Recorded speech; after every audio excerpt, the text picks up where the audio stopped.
The Legislative Analyst's Office estimates that California is facing an $8 billion revenue shortfall in the next year.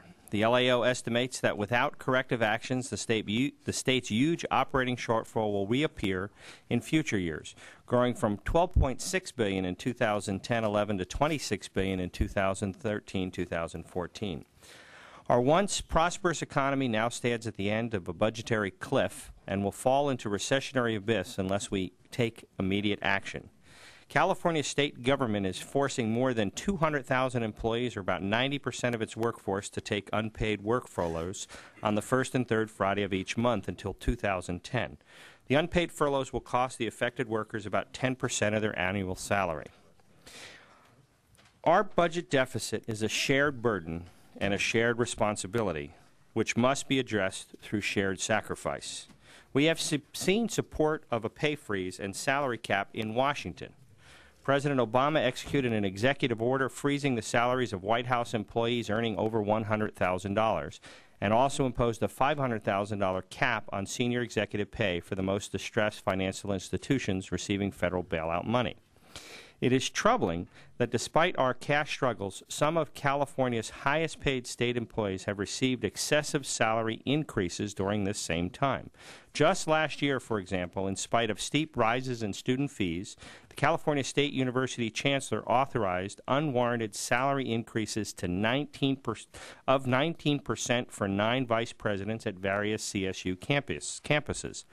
Even as CSU planned an unprecedented move to cap enrollment and turn eligible students away, trustees approved a 10% salary increase for an interim vice chancellor and authorized another vice chancellor position that had been vacant for more than 5 years. Members, it goes without saying, unnecessary salary increases that drain tax dollars in dire economic times is unjustifiable, and to hurt our children at the same time by raising fees is unacceptable.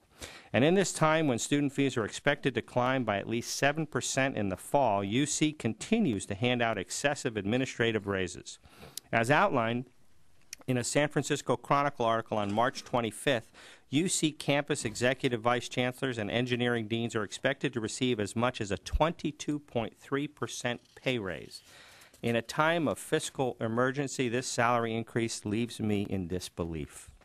In dire economic times, increases of salaries for our highest paid state employees is not sound and does not demonstrate the shared sacrifice we need. Today, members, I bring you Assembly Bill 53, a bill that upon enactment would prohibit salary increases, payments for overtime, and compensation for our highest paid state employees making over $150,000 a year. AB 53 imposes a strict categorical prohibition on compensation increases for state employees earning over $150,000.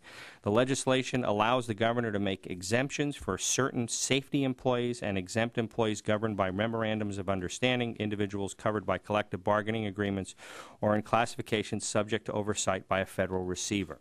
AB 53 includes legislative and gubernatorial staff, but does not extend to the legislature and governor since Proposition 112 passed in 1990, which requires the California Citizens Compensation Commission to set the governor and legislator's salary.